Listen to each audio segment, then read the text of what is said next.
Hello friends, welcome to our channel Akshaya Pathram. இன்னைக்கு நம்ம சேனலில் சுவையான பருப்பு உசிலி செய்யறதுக்கு ஒரு கப் அளவு கடலை பருப்பும் துவரம் பருப்பும் 2 மணி நேரத்துக்கு முன்னாடி ஊற வச்சுக்கலாம். கூடவே ஒரு பெரிய சைஸ் வெங்காயத்தை பொடியாக கட் பண்ணி வச்சுக்கலாம். கொத்தமல்லி கருவேப்பிலை எடுத்து வச்சுக்கலாம். அரை கப் அளவு பீன்ஸை வாஷ் பண்ணிவிட்டு பொடியாக கட் பண்ணிவிட்டு அதை வேக வச்சு எடுத்து வச்சுக்கலாம். தண்ணியெல்லாம் நல்லா வடிச்சிட்டு எடுத்து வச்சுக்கோங்க. அவ்வளோதாங்க. வாங்க இப்போ பீன்ஸ் பருப்பு உசிலி ரொம்ப ஈஸியாக நம்ம பருப்பை இட்லி பானையில் வேக வைக்காமலே செஞ்சிடலாம். எப்படி செய்யலாங்கிறத பார்க்கலாம் வாங்க.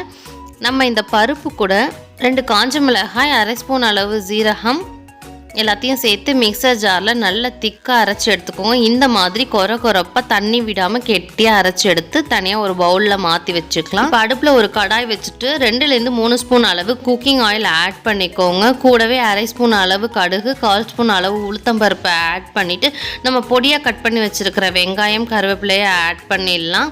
வெங்காயம் நல்லா வதங்கினதுக்கு அப்புறம் நம்ம அரைச்சி விழுதாக எடுத்து வச்சுருக்கிற அந்த பருப்பை இது கூட சேர்த்து நல்லா வதக்கிக்கோங்க. தேவைப்பட்டதுன்னா 2 ஸ்பூன் எண்ணெயை விட்டுக்கோங்க. எண்ணெய் வெங்காயத்தோட பருப்பை நல்லா வதக்கிக்கிட்டே இருந்தீங்கன்னா நல்லா சுருளாக வதங்கி வந்துடும். நம்ம தண்ணி சேர்க்காதனால ஈஸியாக நமக்கு உதிரியாக வந்துடும். தேவைப்பட்டதுன்னா ஒரு 2 மினிட்ஸ் மூடி போட்டு வேக வச்சுட்டு அதுக்கப்புறம் எடுத்து நல்லா மசிச்சு விட்டீங்க இந்த மாதிரி பொலன்னு வரும். இப்போ இதில் நம்ம வேக வச்சு எடுத்து வச்சுருக்கிற பீன்ஸை ஆட் பண்ணிக்கலாம். பீன்ஸை ஆட் பண்ணிவிட்டு கைவிடாமல் கிளறி விட்டுக்கிட்டே இருங்க.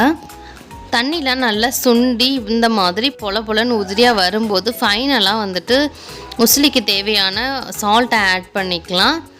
சிம்மில் போட்டு 2 மினிட்ஸ் இந்த மாதிரி பெரட்டி விட்டுக்கிட்டே இருந்தீங்கன்னா நல்லா சூப்பராக பொலன்னு பருப்பு உசிலி கிடச்சிடும். நம்ம ஃபைனலாக கொத்தமல்லி ஆட் பண்ணிக்கலாம். பருப்பை இட்லி பானையில் வேக வச்சு அதை உதுத்து எடுத்து எல்லாம் போட வேண்டாம். இவ்வளோ ஈஸியாக குயிக்காக செஞ்சிடலாம். நீங்களும் இதை ட்ரை பண்ணி பார்த்துட்டு எனக்கு கமெண்ட்ஸில் சொல்லுங்கள். லைக் பண்ணுங்கள், ஷேர் பண்ணுங்கள், சப்ஸ்கிரைப் பண்ணுங்கள். எங்கள் சுவை உங்கள் வீடுகளில். தேங்க்ஸ் ஃபார் வாட்சிங்.